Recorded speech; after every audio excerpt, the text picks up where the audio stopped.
Well, hi folks, and thanks for being with me today. What I'd love to show you today is how we turned this quite plain and boring little courtyard into, I think, something quite special. And we did that with three things. We had a small, medium and large pond and waterfall kit. And you know, you wouldn't necessarily put three of those in your own property, but this was a great opportunity so that I could show you how easy each of those was and how you could use them either in the garden or on this hard concrete paved surface. Well, this is one of the medium waterfalls that we're going to put on the large pond here. As with all of our waterfalls, at the back of it and underneath is in this case an inch fitting. So I'll just grab the pump and some tube and we'll squash that over. As you can see, one person can actually do this. Two would make it a lot easier for this, but it's still, you know, this only weighs, I think, 25 kilograms, so 50-60 pounds. So it's not too heavy at all. A little awkward, that's the biggest problem.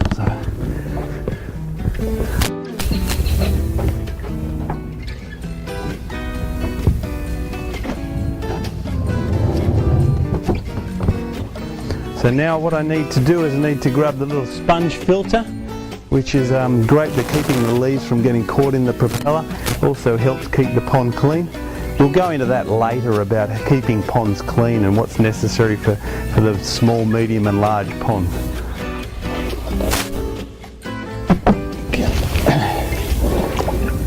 This just squashes over the filter intake, and like all ponds, you actually don't want to see that, so that's where this pump cover rock really works well. You can use real rocks, although the only trouble is when you've got to get to your pump, then you've got to move all the real rocks, whereas this is very light and easy. So now we'll just put our power cord over towards where our power outlet is, which is weatherproof power point. So now that's probably the hardest part of the whole job done. You know, it's taken minutes to do, and the rest is really good and work. So now you just got to be relaxed, not in a hurry, place some things around, and they can be a selection of many things. So I'm going to keeping the natural look, which is what this is all molded from, natural rocks. So I'm going to get started with some of the bigger plants and then some nice bits of old weathered driftwood and some river stones. So just follow me as we move a few of these things around.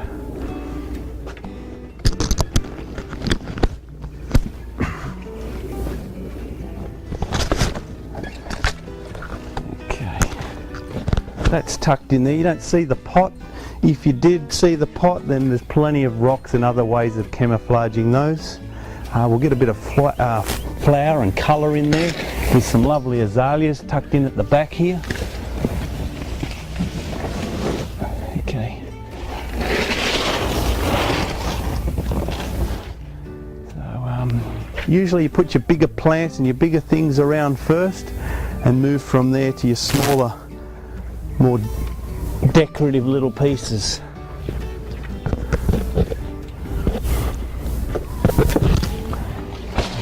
Keep in mind at all times, this is only what we call put and look. If it doesn't look any good, it's no big deal. You pull it out, you move it again, or you place it somewhere else. Okay, some great bits of little wood here. They work really well too for covering your pots. So in this case I want to get some more plants tucked into here. So maybe that'll work like that.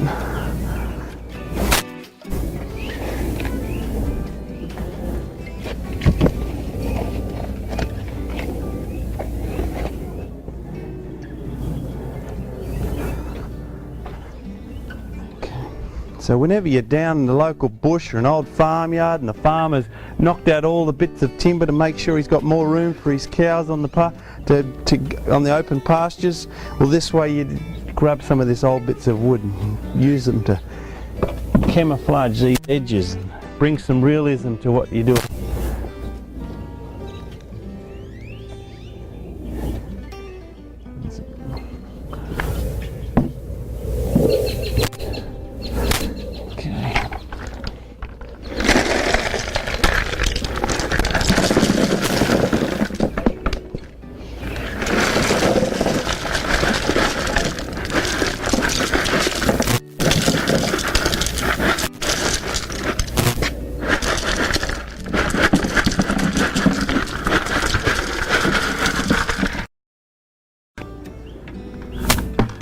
Next thing we need is some water plants sitting inside the pond, and they work for many reasons on helping your pond stay nice and clean and looking attractive. And one of the things they do, they shade the water, so they help to keep the sun from it. When that happens, then the algae doesn't grow as much, and the water lilies work fantastic for that in particular. They also eat the nutrients in the water, which then doesn't leave as much for the water plant, the algae to live on, so the algae doesn't take over your pond. A little bit of algae is not bad. It shows a healthy pond, but too much shows an unhealthy pond. So I'm just going to plug this in.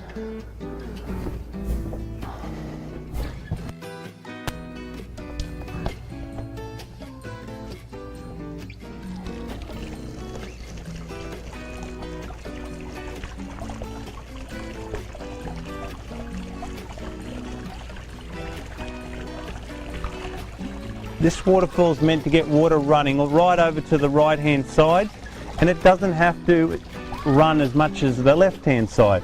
So I think you can start to see it's just starting to get a little trickle over there. That's all I want. Nature does that. Nature's, not all even and perfect and flat and straight, so that's fine. The water's just about there it goes, starts to come over here, so it doesn't really need any adjusting. Only thing maybe you could do is once again just screw it to the surround of the pond, or even screw it to the timber on the house, and then it's going to handle any sort of movement at all. Great to just sit on the side of the pond here. They're made to do that. That way you can put some feed your goldfish. If this is splashing a little much, you can just grab a real rock and use that as a dispersion rock, which, just bear with me, I'll find one. This might be big enough to do that.